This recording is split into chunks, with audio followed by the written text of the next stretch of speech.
Okay, it is a little bit after 6:30, and welcome to week number 4 of Drugs and Crime. Today is Tuesday, November 27th, 2018. Hope each of you had a good Thanksgiving. Uh, I have here on the screen right now something that I will be sharing with you as we go through the lecture. But right now, I want to go ahead and share my screen.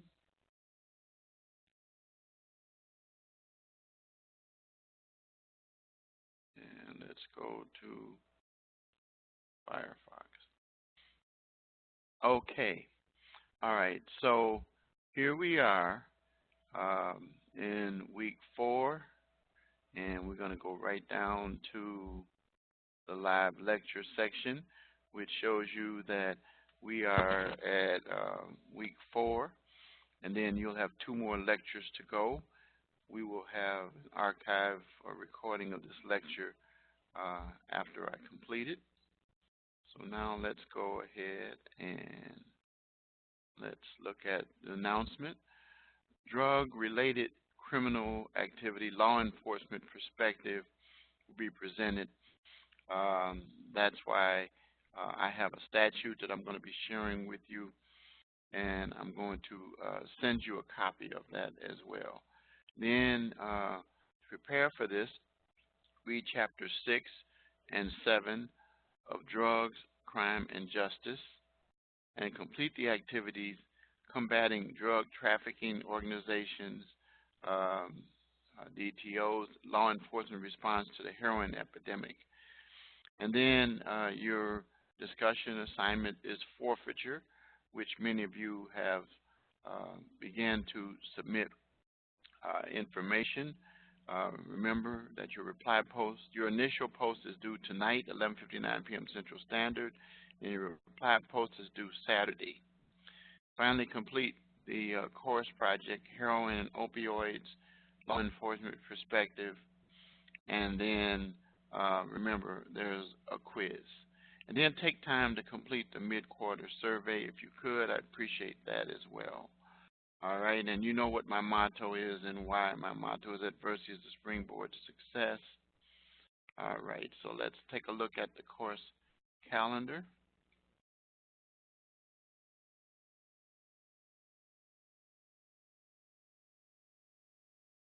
Okay, and here it is.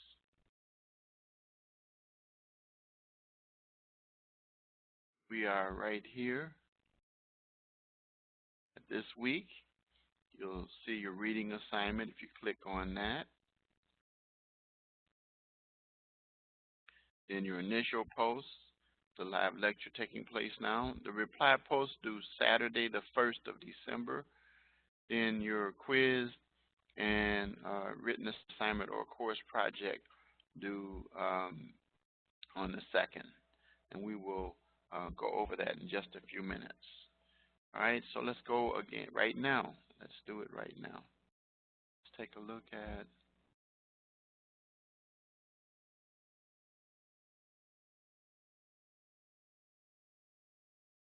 your assignments. Remember to use the Drugs and Course Guide. Here's your assignment. It says a minimum of 3 pages, and you're going to cover these issues. 3 credible, reliable resources other than your textbook. Do not use Wikipedia, and then it reminds you about the Drugs and Crime Course Guide that I've been talking about the whole entire quarter. So let's look at the rubric, which tells you the due date on the left side, Sunday, December 2nd by 11:59 p.m. Central Standard Time, and your rubric, which tells you how to gain your points. 75% of your grade involves covering this information, at least 3 credible resources. Also, be aware that it should be a minimum of 3 pages. Make sure you use paragraphs. Check your grammar. Run your papers through Grammarly. Check for grammar and plagiarism. And then finally, make sure you have citations in the body and references at the end, along with a cover sheet in order to get your 40 points. Okay? So that's the assignment. Then, of course, under that is a discussion post, and you are familiar with that, so I won't go over that. And then your quiz, 30 minutes. Complete this exam, and so you want to make sure that you complete this by Sunday. I do recommend that you try to complete your quizzes at the end of the week. Some of you have already done the quizzes, but it is best for you to do it at the end of the week after you've gone through all the material. And then the live lecture, your keyword is going to be due by Sunday at 11:59 p.m. Central Standard Time. And then please take time to take the 10-question survey, and so you want to make sure you do that. All right? So now let's go into the actual lessons portion. Lessons content, where we talk about the law enforcement perspective and what is going on with this and covering our objectives. So we'll be talking about combating drug trafficking organizations, law enforcement response, and I'm going to have a little extra for you to add into that. So let's start out. As you already know and you're aware, we have an epidemic, and that there are drug cartels from Mexico, China, and other places. As you are well aware, there is a El Chapo Guzman is on trial as we speak for drug trafficking, conducting a cartel out of Mexico. Anyway, these organizations are very organized. They operate like a business in many countries, and they're very efficient. And what you should know is that these organizations also enforce their operations by using guns, and they use the high-powered weapons.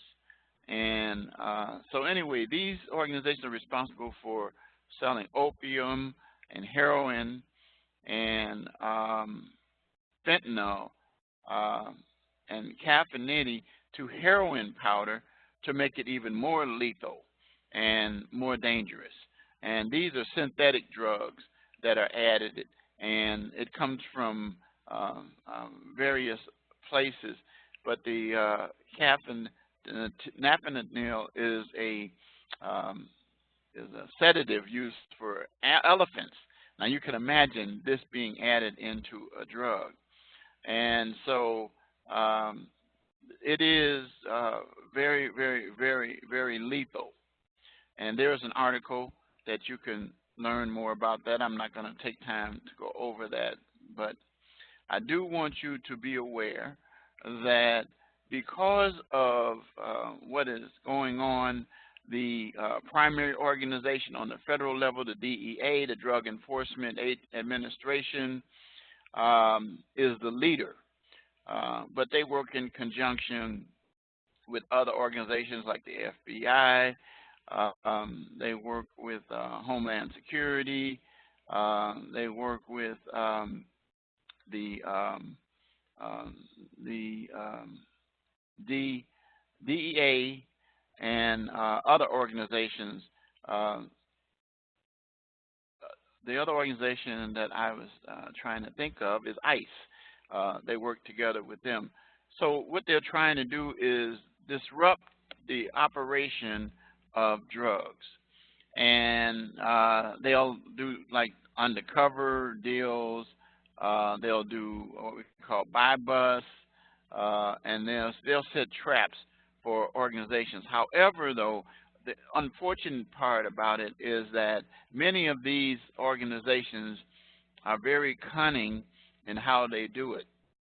And so, together with, as I was trying to remember earlier, DEA works with the Bureau of Alcohol and Tobacco and Firearms, Explosives, ATF it's called, and then Homeland Security and Border Patrol agents. And so they conduct inspections to try to cut it off.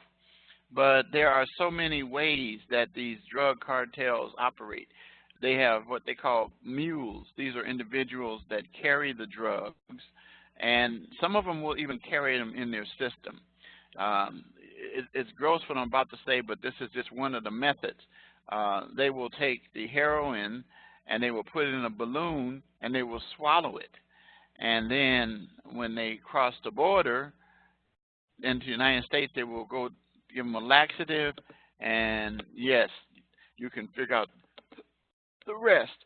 And so this is how, one of the ways. Other ways is it's strapped on individuals. They have vehicles that have false gas tanks or extra gas tanks. They'll put them on children. They'll put them in diapers. They'll put them all kinds of places. And so the federal agencies try to cut it off. As you probably have already been able to discover, and you can see the maps here, you can take a look at these at your own time.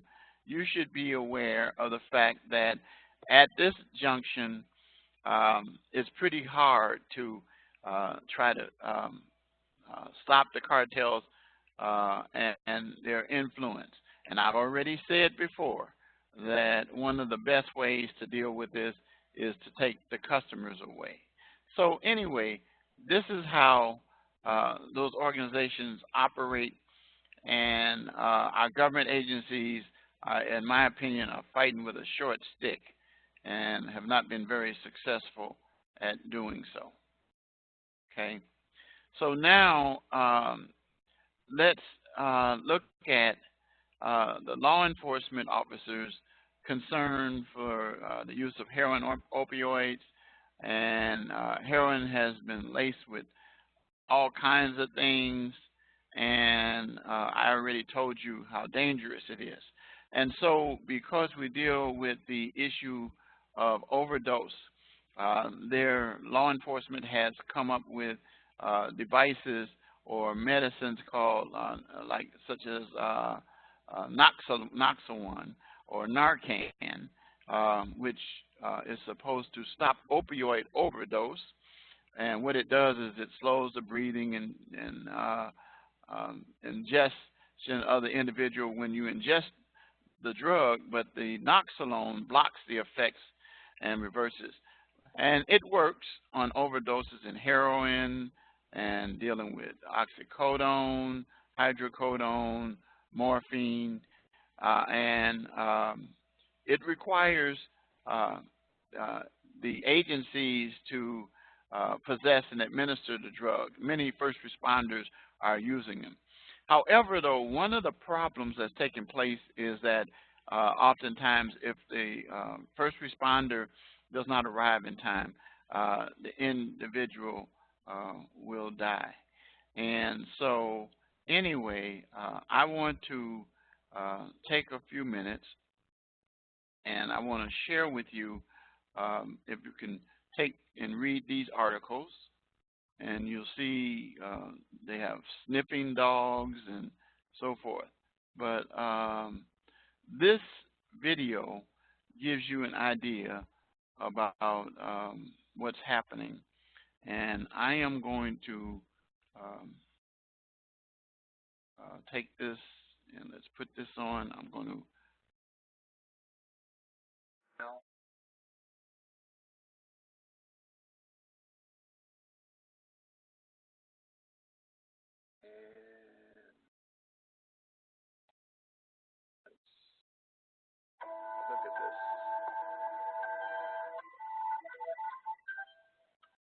pills and opiates has definitely become an increasing problem that we've seen, not only involving the crimes to investigate actual drug conversion, but it involves other things too. People start committing other crimes when they start seeing, the need that they have to get these drugs. I think the worst part of it is that it's starting at, kids at a very young age. Kids that are, middle school even are starting to find out what these pills are. And they might think it's fun at first.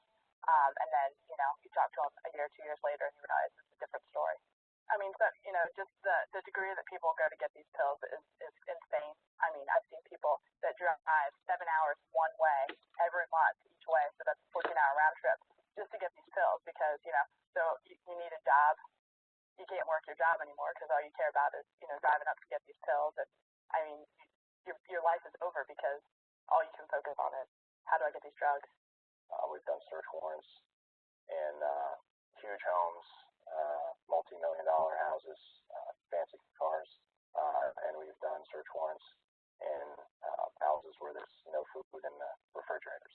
I remember one individual subject, I had arrested his mother and his father, and also arrested him. He was injecting OxyContin, as many as 35 a day, intravenously, and he was using creek water just out of a local stream because he was living out in the woods. Everybody thinks they pop a few pills, it's no big deal. You young kids out there, you better just be very, very aware of what's going on with these pills. You can get addicted with one pill, and for the rest of your life, it will absolutely ruin you. It doesn't discriminate against you young or old, or you're black, or you're white, or you're male, or you're a female. I've arrested from 12 years old to 86 years old. I've arrested grandma and grandpa. I've arrested a young boy that takes pills from his parents' cabinet and takes them to school and gives them to some other kids in school. When somebody gets sick, gets rushed to a hospital, and thank God doesn't die. I've worked probably at least 2 dozen overdose deaths that are 100% related to prescription meds where it's too late, they're already dead. A lot of students went down the road, a lot of young people go down the road of trying to drug for recreational purposes, and they don't understand the devastation that it has to their own life and the lives of their parents. I should add, victims of the crime include infants. We have had subjects who were pregnant women who gave birth to oxycodone, opiate-addicted babies and infants. They even had to have the baby in jail, and it's a growing problem as well. Seen a lot of overdoses, a lot of deaths. The scary thing is it's getting younger and younger. It used to be the heroin overdoses seemed like they were all adults. Lately they've been getting younger and younger, low 20s, even into their high teens. I've talked to hundreds of heroin addicts or opiate addicts, and they all tell me the same thing. If they could do one thing different, they never would have started in the first place. That's the one regret that they all have is that they started when they were young, and once you're an addict for life. And that's the way to avoid that, just to never do it. We're seeing a dramatic shift in how it's affecting the lives of young people. They're experimenting with friends at parties, and they think it's safe to take pills from the medicine cabinet or a friend. And during a 1-week period, we had 9 fatal overdoses in a 3-jurisdiction area. And over the Christmas holiday, I read 2 obituaries of people that I had arrested for prescription fraud and related offenses. Their parents buried them. They were young, 20-some years old.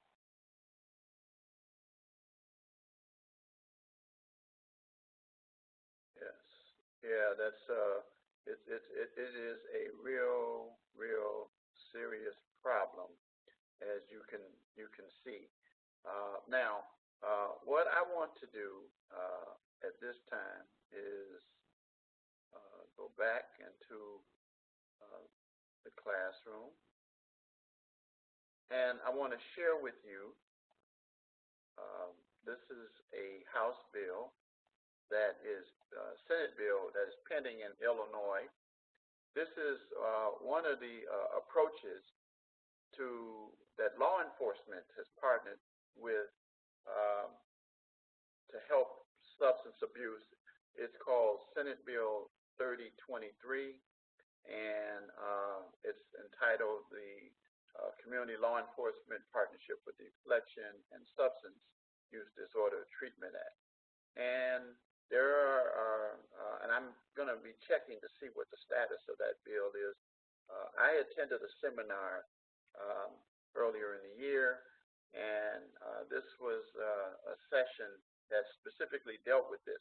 And if you can read this, it tells you, and I'll be sending each of you a copy of it. It encourages law enforcement leaders to deflect individuals who are overdosed, who have substance abuse problems. In other words, they could go to the police station themselves and get help without being charged with possession of the drugs. And so if you look at what the deflection program is, it is something that we hope that many jurisdictions will catch on to, and we hope this will become law in Illinois. But Illinois is one of the first states to do this, is that there's only really two choices when a person has drugs, and that is to be arrested or not arrested. Well, the deflection program takes a third option and connects the individuals with community-based use services that address the underlying substance use problem. You can imagine what that would do to decreasing the criminal justice system, or the jails, as well as saving individuals from criminal records because they have a substance abuse problem. And it can also provide other things. So this Senate bill does a lot of things, and I'm not going to read all of this, but the key thing is that it provides an attack on opioids. Look what it says here, that the 82%, the number of overdose deaths all increased by 82%. So we are at an epidemic. Opioid drugs overdose kill 45% more people than even homicides. Opioid overdose killed 25% more people than motor vehicle crashes. Opioid overdoses kill more people than all who died in gun-related accidents or causes, including homicide and accidental shooting. And then opioid overdoses are not only in the urban area, but they're in the suburban and rural as well. So the long and short of it is that it is everywhere. Now, the bill itself, as you can see, it doesn't require that any law enforcement agencies create a deflection program, and does not require the state to appropriate funding. But what it is it provides an opportunity for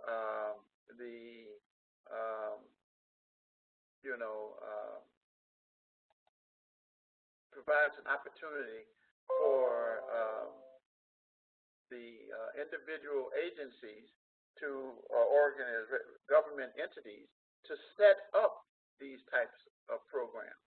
And so the key thing is that if you be aware of it, that there are so many law enforcement departments in our jurisdiction.